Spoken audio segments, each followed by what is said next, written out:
Before we start the lesson, let's see if you understand what is the difference between sequences and series. Look at the table below and decide which one is a sequence and which one is a series. Please pause the video and continue once you have your answer. And let's see, the first one is a sequence, second one is a series, and the last one is also a sequence. Now we can talk about special sequences. The following table shows the generation number of honeybees and the number of ancestors for each generation. Focus on the number of ancestors. What do you notice? This table, in the first row, it shows the number of the generation, and the second row shows the number of ancestors in this generation. Therefore, it means in the first generation, we have one ancestor. And for example, in the fourth generation, we have 3 ancestors. Can we write the number of ancestors as a sequence? Well, of course, a sequence is certain numbers in order. What would be the sequence? Well, we just simply need to copy this second row and put down the numbers. So it will be 1, 1, 2, 3, and 5. What do we notice? What is the relation between these terms?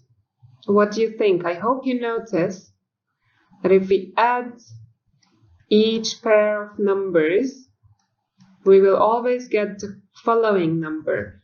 As you see, 1 plus 1, 1 plus 1 equals 2, 1 plus 2 equals 3, and 2 plus 3 equals 5.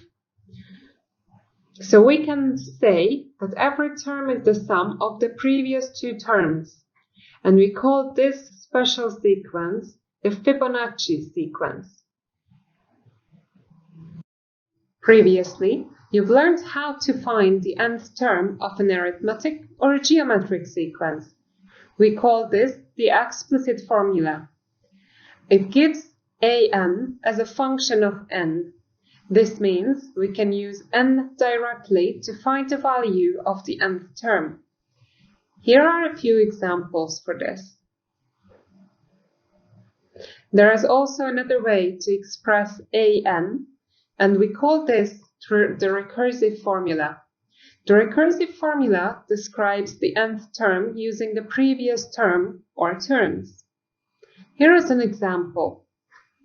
The nth term can be found by adding 3 to the previous term. Since this part of the formula gives only the rule, we also have to specify what is the first term of the sequence, otherwise the formula is incomplete.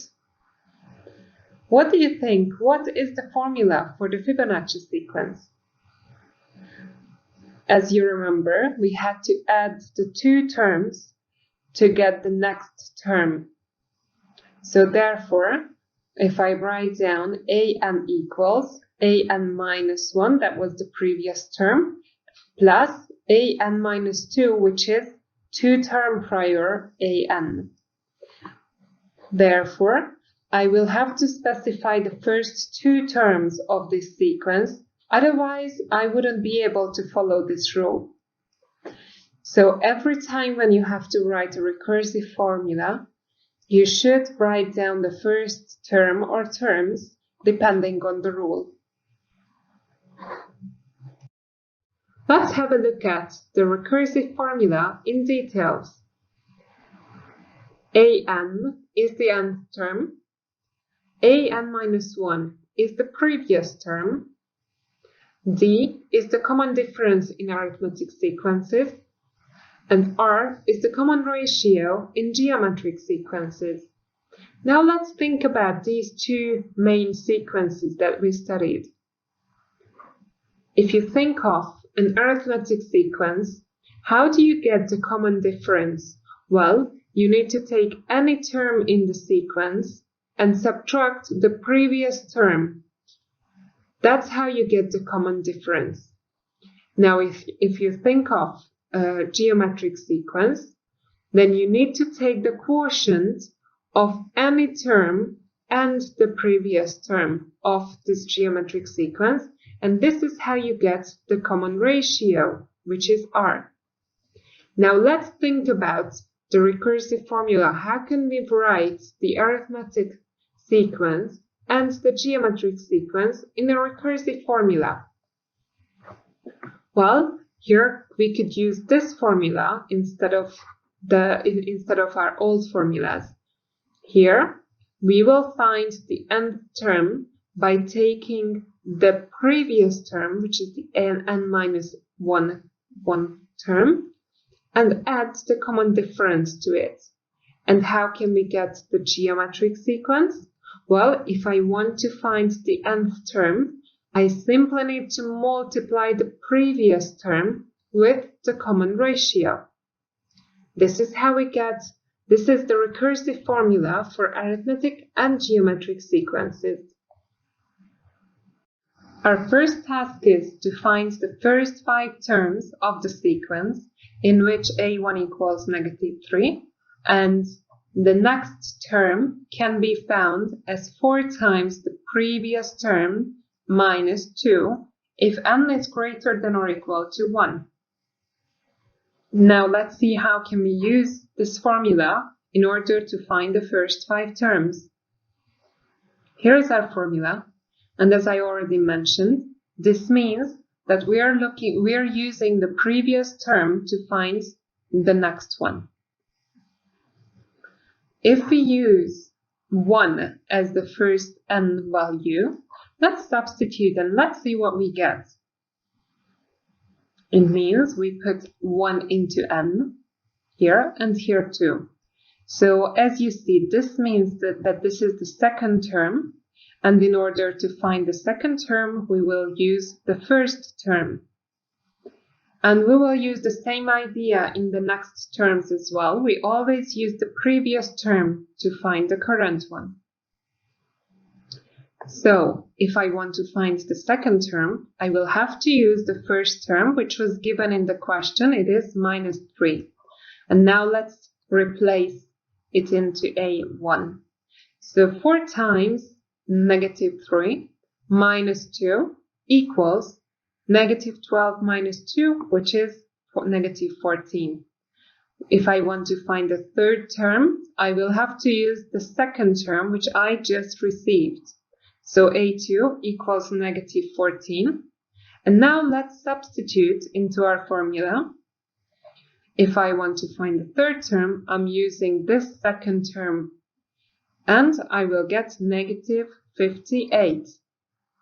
If I want to find the fourth term, I'm going to use this new term, which was the third term. Let's substitute, and we will get -234. If I want to find the fifth term, I will use the fourth term to replace into the formula. And here we go, we get -938. So we already have our answer for the question. The first 5 terms are -3, -14, -58, -234, and -938. Now it is your turn. Please pause the video, try to solve this question, and once you have your answer, you can press continue to check.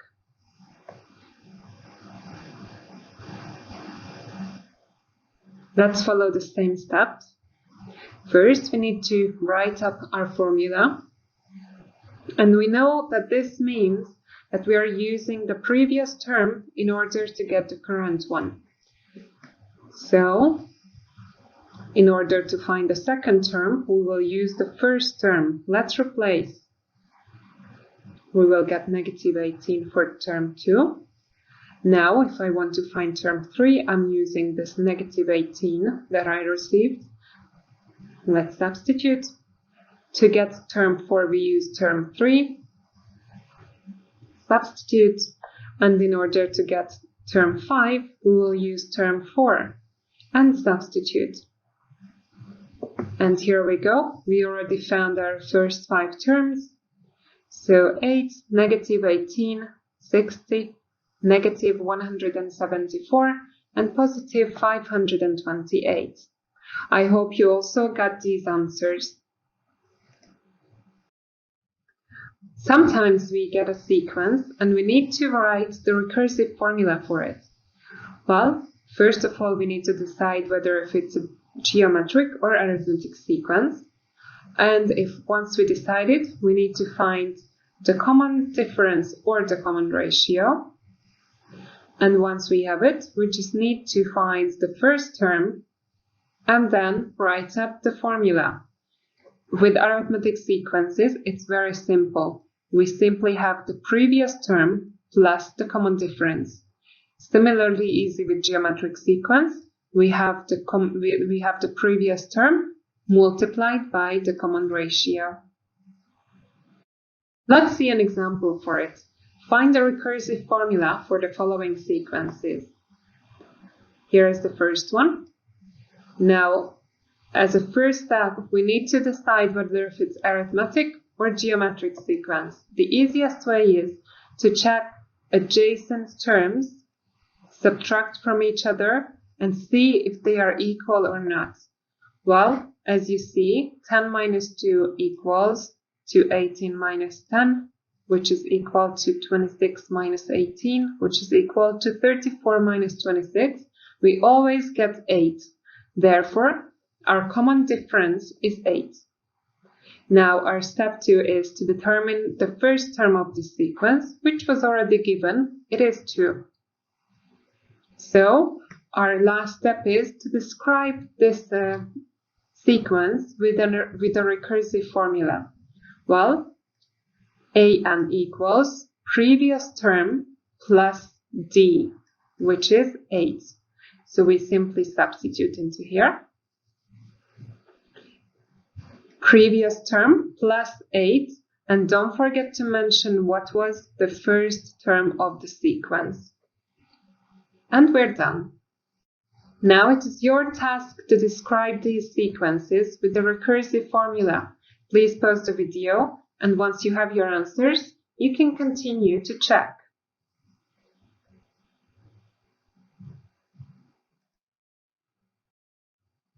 And here are the answers.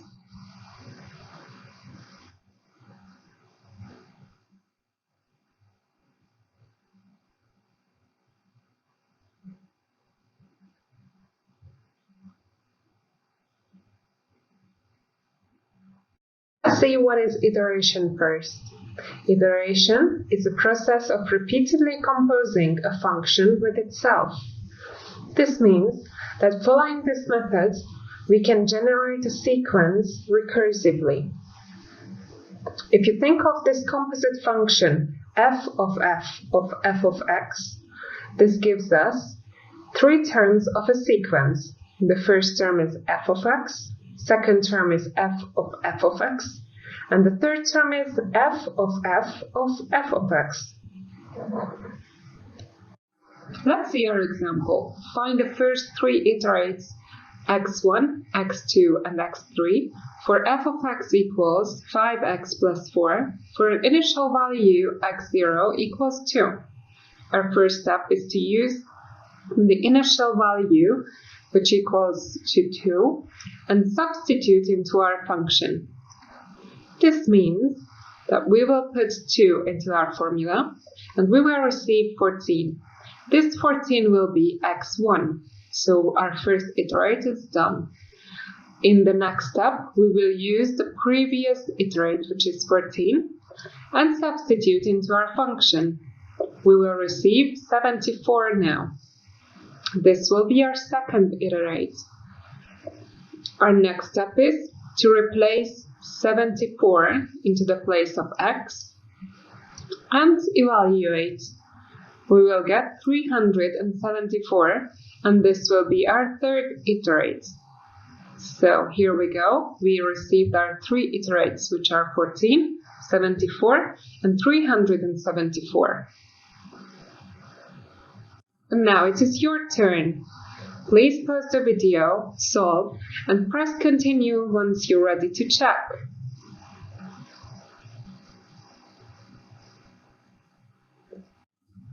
Now I believe you're ready to check your answers, so here they are. We will use 6 first, so we will get -10. This is our first iterate. Now we will use -10. We will get 38. That's our next iterate. And then we will use 38 and we will get -106. This will be our last iterate. So our 3 iterates are -10, 38, and -106. How did you do?